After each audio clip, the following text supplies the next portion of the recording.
This is Danny Flexen here for SecondsOut. Delighted to be joined by the UK Talent Relations for Probellum, Sam Jones. How you doing?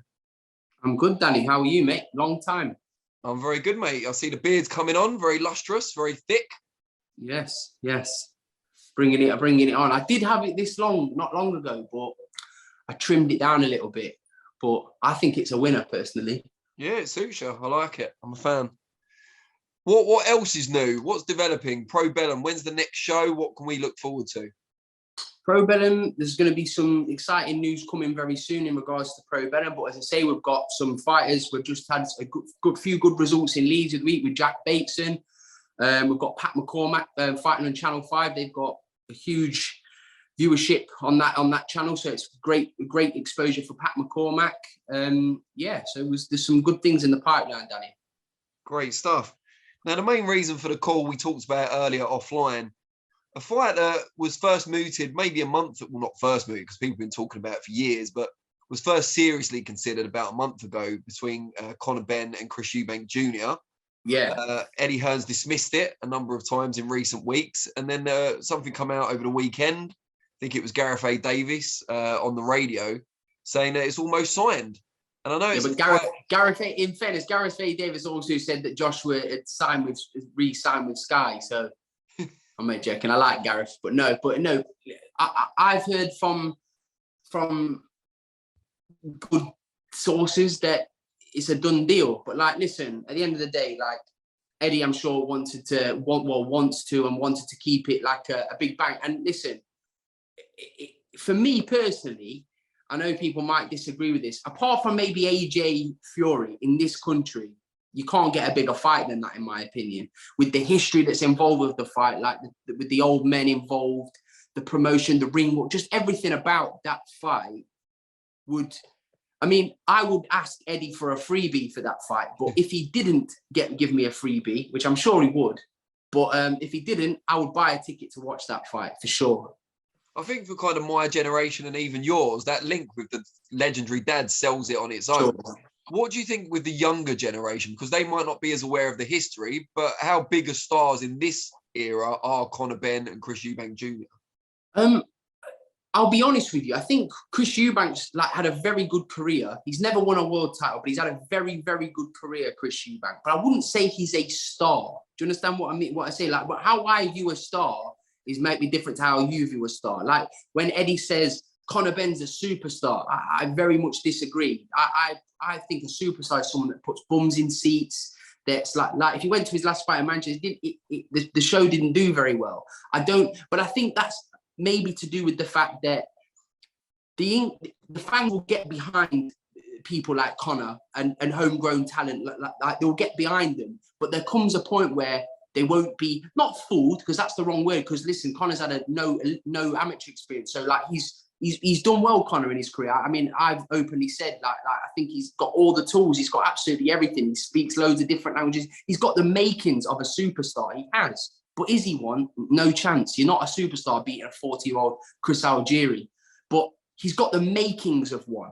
Do you know what I mean? He's got the makings of one. He's got the aura of one. I really like him, and fighting Chris Eubank, it's a fight that we didn't know we didn't ask for, but hopefully we're getting. It's a mega fight, mate. And anybody that tells you different is a moron. It's a mega fight, that is. And I would personally, the build up and everything, I hope they bring back one of them 24/7 things like they used to do on Showtime.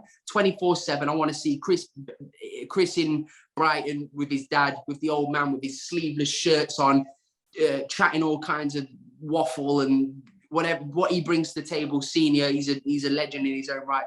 Nigel coming in from Australia. It's got the makings. Listen, I don't know what it will come on, but it's box office. Let's have it right. That is a box office. That is a box office fight. You said your sources have told you it's a done deal. Have they mentioned what weight it could be fought at? I'm hearing 158. Okay.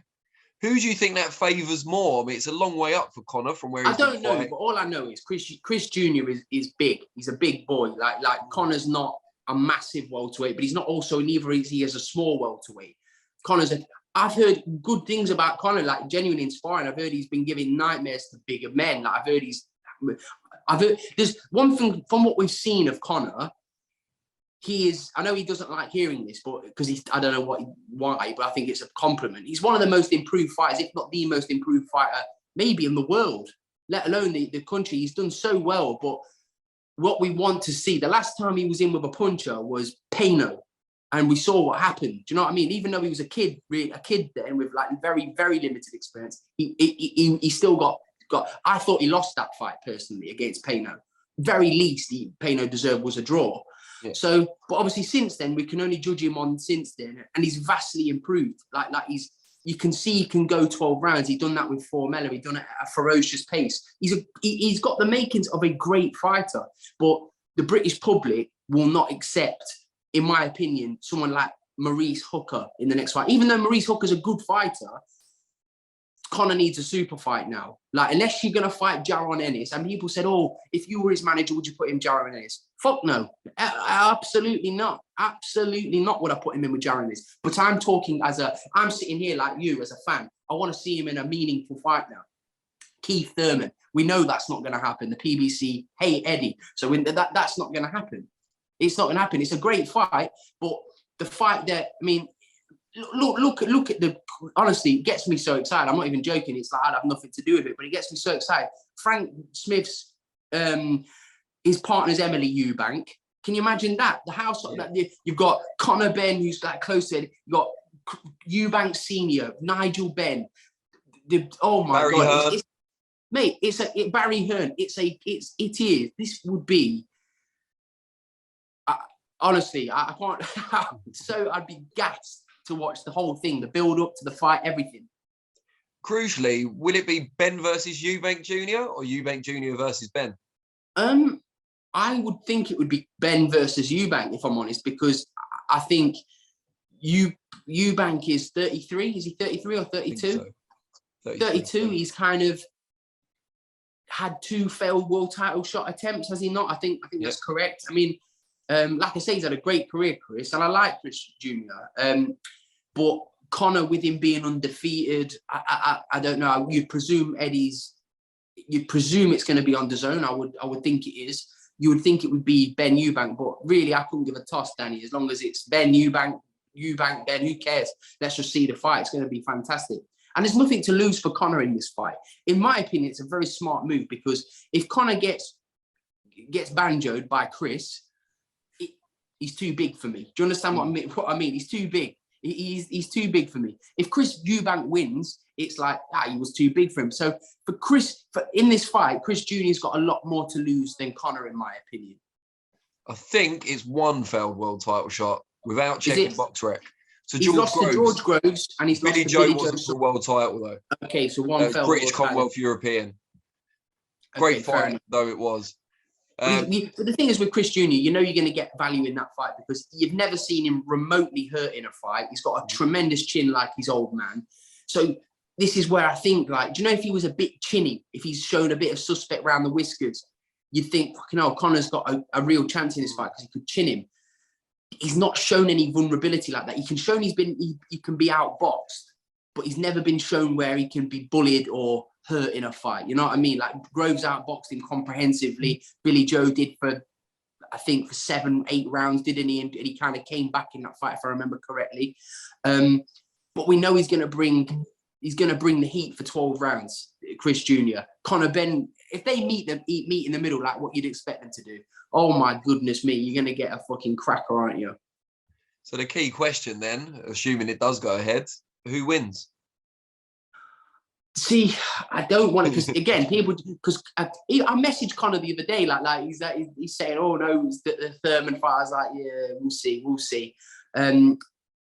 I wish him all the best. I would like to see Conor win, genuinely, hand on heart. I would like to see Conor Benn win, because I just think he's the younger man, and I think that he could be a complete superstar if he wins that fight, a real superstar. We would have, as a country, we'd have a megastar in our hands. But I just think Chris Jr. is going to be too big for him. Even at the weight, I think he's going to be a little bit too big for him. But listen, I admire Conor Benn. Conor Benn's balls, because he's going in there with a much bigger man. So we'll see. But I would like to see Conor win, but I think Chris Jr. is probably going to be too big. Brilliant. Really, really appreciate the insight. It's good to hear from someone so excited about the potential fight. I'm quite excited about it as well. I'm a fan, mate. Listen, before any of this, Danny, I'm just a fan. Do you know what I mean? I was a fucking fat fan. Do you know what I mean? That's what so I'm not too fat at the moment, but I'm training. You're a slim fan. Yeah. Shout out Kurt Gibbons, keeping me in very good condition at the moment. But be sure I'll be fat during winter again, so don't worry about that. You can all make fat jokes again, all the comments that I get. But yeah, it's I'm excited, mate. Like as a fan, I'll be there as a fan. Like you know yourself, Danny. You were like you with the old men fighting. Then it's got the makings of everything, hasn't it? This fight. Yeah, it's brilliant. I mean, the first main event I ever saw live was Nigel Benn against Gerald McClellan.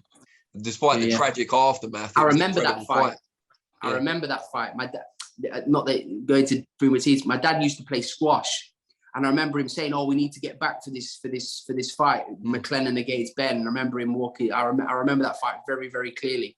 I remember him getting knocked out of the ring and everything. But it's a shame what happened to the G-man after that, because he was dubbed for big things, wasn't he, Gerald McClellan? Yeah, but I think after that, regardless of what happened, he was obviously never the same. But I think that would have harmed him anyway. I think even if he'd have recovered physically, I think mentally you don't get over a fight like that particularly easily. But incredible night. Yeah, his dad was a serious entertainer. They were both Eubank Jr., Eubank Senior, and Nigel Benn. They're two of the greatest from greatest that we've ever produced in this country. Well, let's hope their sons can serve up some fare to rival that of their fathers. That would be something special. Yeah, well, good. Great stuff, Sam. Really appreciate it. Look forward to seeing you around the scene sometime soon. Yeah, you will do, Danny. I'll be dabbling here and there. Glad to hear it. Keep the beard going. Take care. It's coming, mate. It's coming. I'm keeping it going.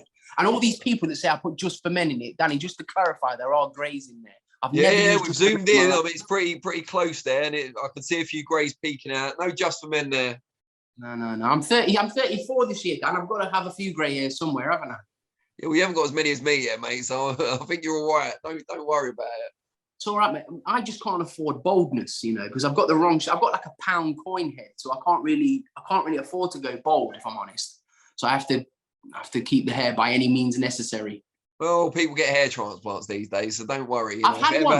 Mate, open and honest. This is what I mean. People think I would hide away from the fact I use just for men. Never. I've had a hair transplant, mate. I would have every fucking. You'd be looking for the sponsorship, mate. Shout out GMH, Mike GMH. If you're going bold or you're going all strange at the front, give him a call, mate, and shout me. You'll get a wonderful discount. Bang. Does your bald head keep you up at night? No, mate. No boldness there, Dan. This is a strong hair game now. This is tremendous. And the beard. Wonderful. I'm glad to see you so happy. Of course, mate. Always. Brilliant, mate. Really appreciate it. And yeah, I'll see you soon.